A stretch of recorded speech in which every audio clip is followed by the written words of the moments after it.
Hello and welcome to GPJ for Hot Fuzz, the second of the Cornetto trilogy and the third of the Three Amigos, whatever elegy, because there's so many of them. The way that my DVDs are organised is that anything with the Three Amigos or Edgar Wright, Nick Frost and Simon Pegg in it is in that collection, with the exception of Star Trek, because that's in a completely different collection and only Simon Pegg is in that. But whatever, it's a really good film. It's one of my favourite of all time films, and it's not just because it has one of the three of my favourite people in it. It's just it's a fun mystery thing.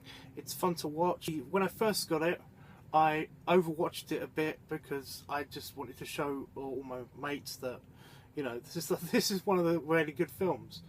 It's funny. Not a lot of people wanted to see it. And I kind of made them watch it whenever they came over.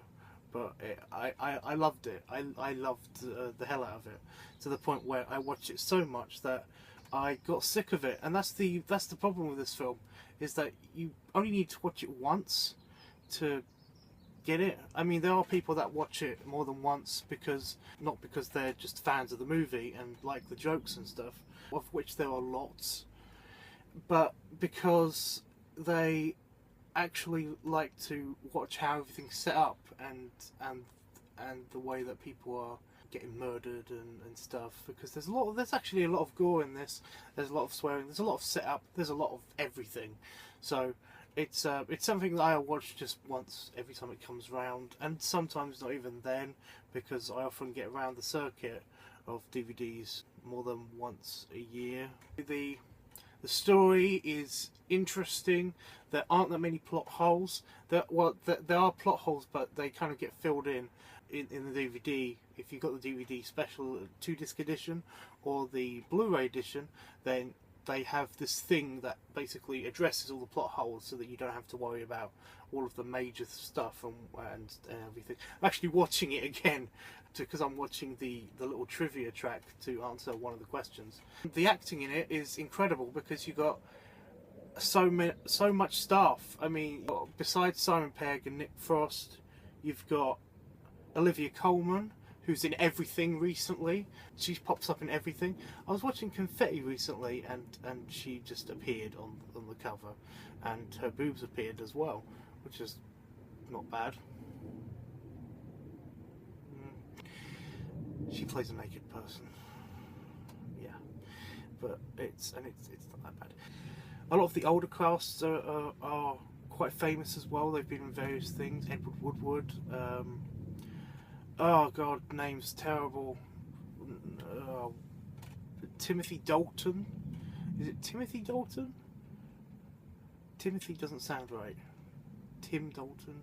No, it doesn't sound right. But Dalton, I know the Dalton's in it because they often refer to him in the commentaries anyway as the Daltonator. So, I mean, that's pretty cool. But I mean, they're all excellent characters, and they play it extremely well. Simon Pegg, this is one of the first roles in which Simon Pegg really came into his own as a proper character actor, and he just wasn't playing basically himself. And it's really clever. It's really good. He's completely transformed.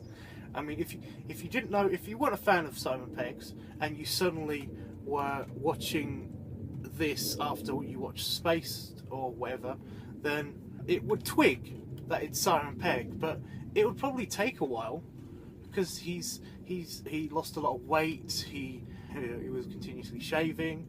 He did lots of training for this. He can really transform himself. It's brilliant. I mean, as you know from seeing Star Trek, he can play anybody. He's excellent. He can play any male person, probably a couple of female people, but it's really good. The action in this is really clever. Lots of quick cuts, lots of gunfights, lots of interesting angles, lots of the camera work is brilliant in this. But then again, I always like Edgar Wright's stuff the quick cuts and the quick zooms and and stuff to the little minute details of things, and I find that interesting slash funny slash just cool. And it's a shame that you won't be doing Ant-Man because you need lots of close-ups of shit because Ant-Man. The comedy in it is excellent as well. It's not so good on repeat viewings, but it still it makes me giggle every now and again, so I like that. The horror's quite good as well because it's hard to believe that if you imagine yourself in this town, then you'd always worried that you're in some kind of psychological thriller where if you slip up even a little bit or piss off the wrong people, you're going to get your head cut off or stabbed to death or blown up or strangled or have a large bit of the church fall on your head or something. And the horror and the gore in this are really good. It's just started raining as I'm filming. I'm just going to try to up my voice so that I can compensate because I'm not filming this again. I have no criticisms with the film at all. I do have maybe one thing.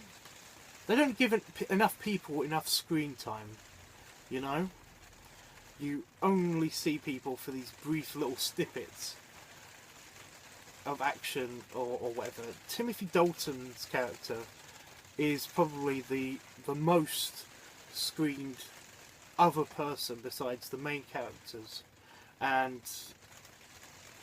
I just don't. I kind of feel like that's unfair, but at the same time, when you do see them, they're really good. So, what are you gonna do? I'm gonna go into the questions. Okay, number 1, who does the opening voiceover? Number 2, is the Baton of Honor real? Number 3, who played Father Christmas? Number 4, who plays Jennien? Number 5, can someone be transferred out of the Metropolitan Police? Number 6, is there a place in a man's head that if you shoot it, it will blow up? I love that question. Number 7, is Sanford real? Number 8, whose leg got cut? Number 9, how do they all survive at the end? So, number 1, who does the opening voiceover? That's when they're describing Nicholas Angel, the main character, and I don't know who does the voiceover, and I wanted to know, so that's one of my questions. Number 2, is the Baton of Honor real? He won the band, but Nicholas Angel won earned the Baton of Honor. One of those, or all of those. But I don't know if it's a real thing, and I wanted to know if it's a real thing. I suspect it's a real thing. Number 3, who played Father Christmas? This is in one of the really fast cutscenes where he got stabbed by somebody in the hand by somebody playing Father Christmas. Who plays Jennien? Jennien is his girlfriend, well, ex-girlfriend at the beginning of the film. Number 5, can someone be transferred out of the Metropolitan Police? This was a fan question by, not my partner, someone else. I'm sorry if I'm not giving you credit. Number 6, is there a place in a man's head that if you shoot it, it will blow up? That's Nick Frost's question, or Danny Butterman. That's his question to Nick Angel, and I like it to the point where I wanted to know the answer, so I put it on here because I already know the answer, but it's just funny. Plus, some other people have asked this. So number 7, is Sanford a real village? Sanford is where the majority of the film takes place. And 8, whose leg got cut? Okay, this one's a bit more thingy, and I don't know who sent this one in because they were anonymous. So it's hard to do that, I think. But whose leg got cut? This refers to when is it Tilly? Somebody gets killed by with shears, and when they jump out of a window, they cut their leg while they're running away from Nick Angel. So there's that. Number 9, how do they all survive at the end? At the end of the movie, there's a giant explosion, and everybody's, the camera pans, and everybody's kind of like sooted up, as if they've just been exploded, but they are all fine, except for Nick Frost's character, but I'm not going to go into details just in case you haven't seen it, although you shouldn't be watching this if you have seen it, because then you know there's a giant explosion at the end. So those are all the questions. Vlog wise, I am uploading my video hurriedly, although it says it's going to take 841 minutes, which is bullshit, because, you know, the last video, that is, before I go, I'm taking the little computer with me though, so hopefully upload should be fast and easy. Also editing should be a bit easier. I am going to take the phone with me.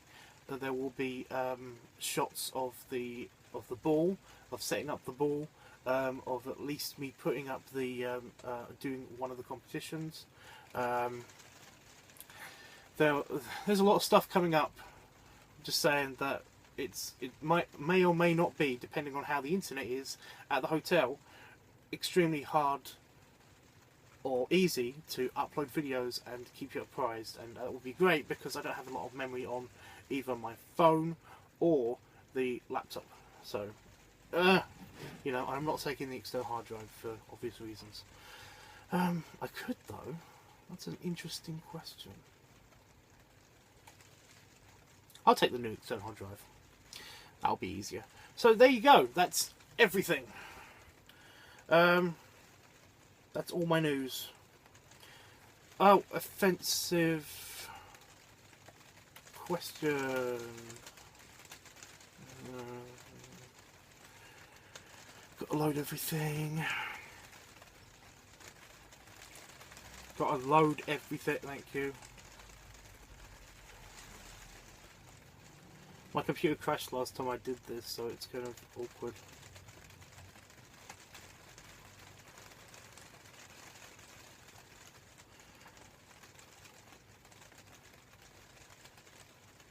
Okay, this one is sent in from, it just says ... Manhattan, Brooklyn. Manhattan, Brooklyn. That's not a name, that's a place. Anyway, okay, so what's the worst thing about being a black Jew? Having to sit at the back of the oven. Okay, a Holocaust joke.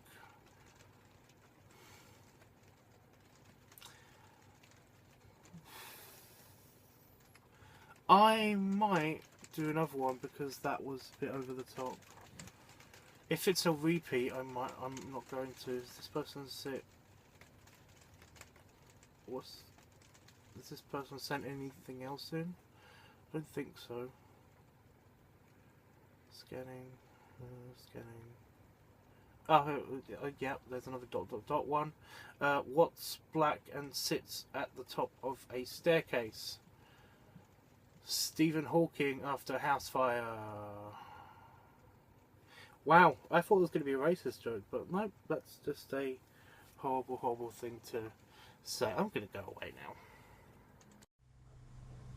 It's this whole big thing.